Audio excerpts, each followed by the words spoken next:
Vocês estão acompanhando pelos principais jornais e portais de notícias as informações que um jornalista americano e 2 brasileiros divulgaram sobre a censura ao Twitter, as redes sociais aqui no Brasil?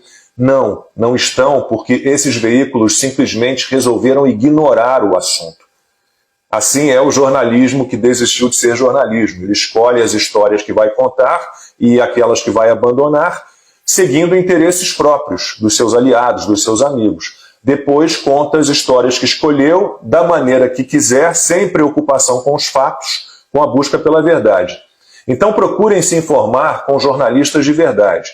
O americano Michael Shellenberger e os brasileiros Davi Agape e Eli Vieira Júnior tiveram acesso a trocas de e-mails entre executivos do Twitter no período de fevereiro de 2020 a novembro de 2022, já depois das eleições presidenciais. E eles chegaram à seguinte conclusão: o Brasil está envolvido em uma ampla repressão à liberdade de expressão, liderada por um ministro da Suprema Corte, numa clara tentativa de minar a democracia. E afirmam que Alexandre de Moraes e o TSE impuseram censura no Brasil, o que teria interferido na escolha do presidente da República. A partir dos e-mails a que tiveram acesso, os jornalistas afirmam que Moraes exigiu ilegalmente que o Twitter revelasse detalhes pessoais sobre usuários da plataforma que usaram hashtags de que o ministro não gostou. Exigiu acesso aos dados internos do Twitter numa violação à política da plataforma. Procurou censurar unilateralmente postagens no Twitter de integrantes do Congresso Nacional.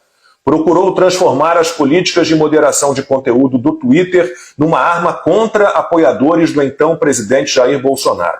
Os arquivos divulgados pelo Shellenberger, pelo Davi e pelo Eli mostram as origens da demanda do judiciário brasileiro por poderes de censura abrangente e o nascimento do que eles chamam de complexo industrial da censura no Brasil. Eles cobraram uma posição do Alexandre de Moraes e do TSE, mas não tiveram resposta. Vários e-mails do consultor jurídico do Twitter, Rafael Batista, deixam clara a pressão feita sobre a plataforma, inclusive com investigação criminal contra um funcionário da rede social, para fornecimento até de dados de usuários que o Twitter não tem, como nome completo, estado civil e profissão. O consultor explica que não há obrigação afirmativa no país de coleta e, consequentemente, fornecimento de dados cadastrais. Foram pedidos também conteúdos de mensagens trocadas por usuários de forma privada e registros de login. O Rafael Batista escreveu aos colegas: estamos resistindo às solicitações porque elas não atendem aos requisitos legais do Marco Civil da Internet. Há um e-mail em que ele comemora a decisão de um juiz que rejeitou o pedido do Ministério Público de acesso a informações privadas na ausência de ordem judicial. Esse juiz também repreendeu o MP por forçar o cumprimento por meio de uma obrigação inexistente, sem clareza sobre o objetivo da investigação criminal e, o mais importante, reforçando que atos que procuram identificar informações privadas e protegidas constitucionalmente requerem revisão judicial prévia.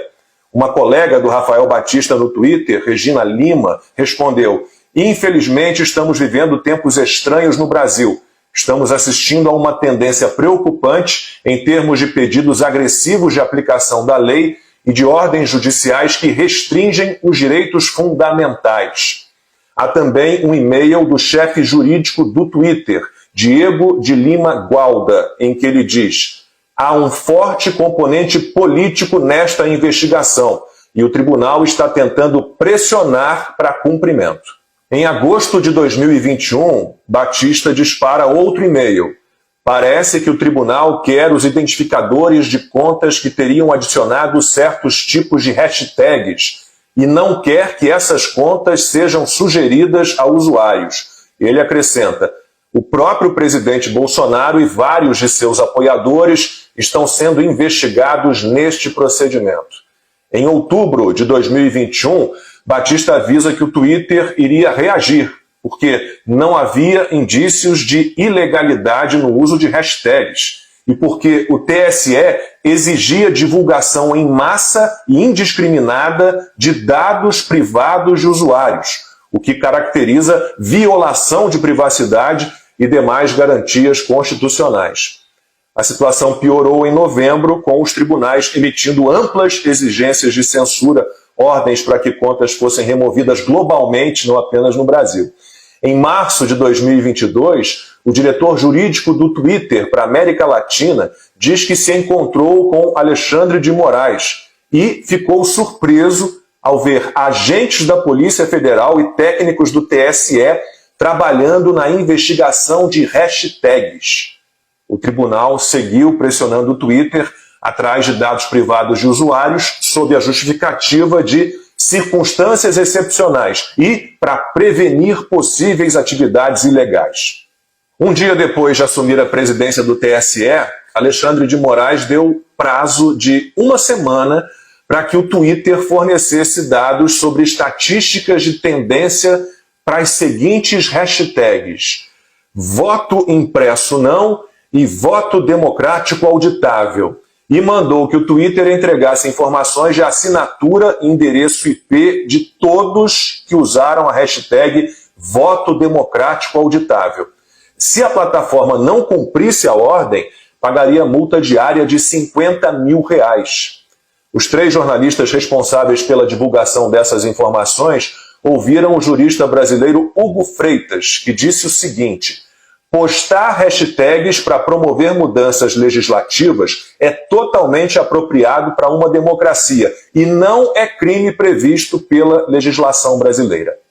O Michael Schellenberger, o Davi Agape e o Eli Vieira Júnior também analisam o PL da censura, que eles dizem manteria as empresas de mídia social reféns de requisitos vagos de censura, já que o projeto não define o que são notícias falsas ou desinformação. E criticam o ativismo político do TSE e do STF, que fazem lobby abertamente para que a lei seja aprovada. E também a decisão da Corte Eleitoral de implementar o projeto unilateralmente, usurpando o papel do Congresso Nacional. Eles afirmam que a censura do TSE é um ataque ao processo eleitoral. As eleições só poderão ser livres e justas se o público for capaz de debater e questionar as leis, os sistemas e resultados eleitorais.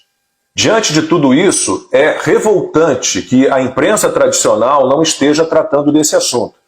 Se já não temos mais liberdade, não é culpa apenas de ministros do Supremo, ainda que eles sejam a origem do problema. Claro, a gente não pode esquecer o presidente do Senado, Rodrigo Pacheco. Eu espero que ele seja punido nas urnas por não reagir a ilegalidades, abusos e arbítrios. Mas o que dizer do jornalismo que desistiu de ser jornalismo, que transformou, por exemplo, Alexandre de Moraes num imperador, num herói, no grande salvador e protetor da democracia, que entregou o país de bandeja à tirania? Como fomos abandonados por esses que já foram chamados de quarto poder, o primeiro passo para realmente restabelecer a democracia é abandonar os militantes das redações vendidas, é desprezar aqueles que se fingem de jornalistas e não passam de uma assessoria de imprensa de uma aliança nefasta para o Brasil.